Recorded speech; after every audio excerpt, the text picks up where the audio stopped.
You know that feeling, right? You're walking your dog down a busy street here in Tonawanda, and you feel that little bit of stress. Well, you are definitely not alone. Today, we're going to make that a whole lot easier by breaking down exactly how to find a fantastic dog trainer right in our area. So how do you really prepare your dog for life here? I mean, life with a dog in Tonawanda has its own unique rhythm, doesn't it? From navigating the farmer's market on a busy Saturday to just keeping a calm leash on the canal path, the right training can honestly turn that potential chaos into real calm confidence.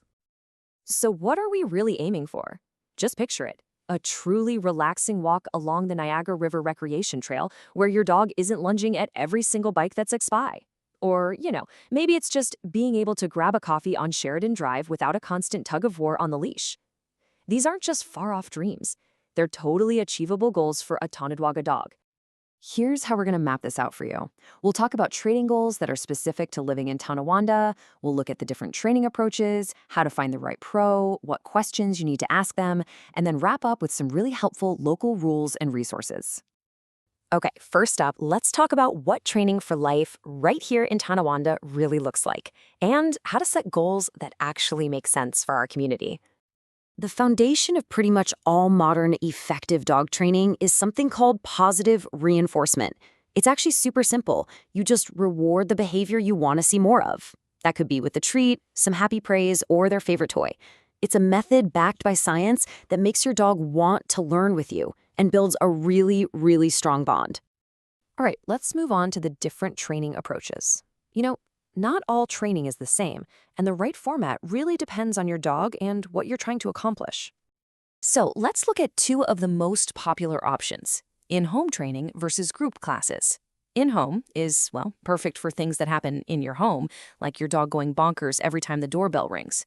Group classes, though, are amazing for teaching your dog to focus around other dogs and people, which is a skill you absolutely need for a place like Ellicott Creek Park on a sunny afternoon.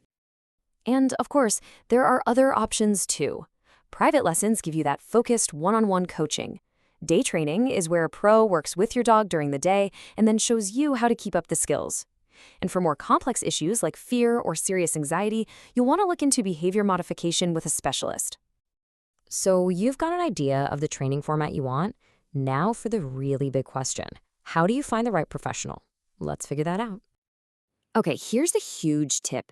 The dog training industry isn't regulated, so you really want to look for professional certifications. When you see these letters after a trainer's name like CPDT KA or KPA CTP, it means they've passed some tough exams and are serious about their continuing education. It's a great sign that you're dealing with a true professional. All right, let's just talk about it. The cost. What should you expect to invest in dog training right here in the Tonawanda area? So here's a look at some of the average costs for 2025. As you can see, group puppy classes are usually the most budget-friendly option, while something more intensive like a board and train program is obviously a much bigger investment. This should give you a pretty solid idea of what to plan for. Okay, on to section 4. What do you actually ask a potential trainer? This is your interview, your chance to make sure it's a good fit for you and your dog. Let's get you prepared. Here are some absolutely essential questions to have ready. Personally, I'd pay really close attention to their answers about training methods and how they plan to measure progress. You want to feel like you're on the same team with a clear plan. And definitely ask what your homework will be. Your involvement between sessions is where the magic really happens. All right, last section. Let's go over some local rules and resources that will set you and your dog up for success right here in Erie County. Before you even start a training class, there are a few local boxes to check. Make sure you have a standard 6-foot leash because that's required in public spaces. Your dog's rabies vaccine has to be current per New York state law, and all dogs over 4 months old need to be licensed with Erie County. Getting these things sorted out first just makes everything else go smoother. One of the best parts of training is getting out and practicing in the real world. And wow, we are lucky to have some amazing spots for that around here. Ellicott Creek Dog Park is just fantastic for practicing recall in a safe, fenced area. And the Niagara River Recreation Trail, that is the ultimate practice ground for leash skills with all the runners and bikes. You should absolutely use these places. When you boil it all down, it really comes to this. Using humane, positive training isn't just a feel-good thing. It's about creating a dog that is a true joy to be around, for you and for your neighbors too. It's about building a better, more peaceful community, one well-behaved dog at a time.